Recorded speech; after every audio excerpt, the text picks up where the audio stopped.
يا شباب، أكثر سؤال يجيني هذا الفترة: متى أقرب مباراة لمنتخبنا اليمني الأول؟ أنا أقول لكم، أقرب مباراة لمنتخبنا هي في كأس الخليج في شهر 9، وبعد كأس الخليج في شهر 1 في كأس آسيا. هذه هي المباريات لمنتخبنا الأول فقط في كأس الخليج. تمام.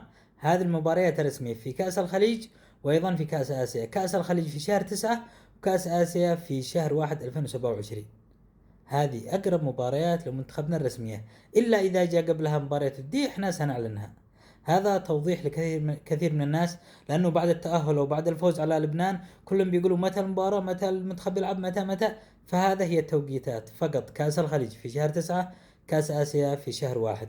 تحياتي لكم وبالتوفيق. وديش توضح لكم إيش المجموعات معنا في كأس الخليج. مجموعتنا هي قطر والإمارات والبحرين.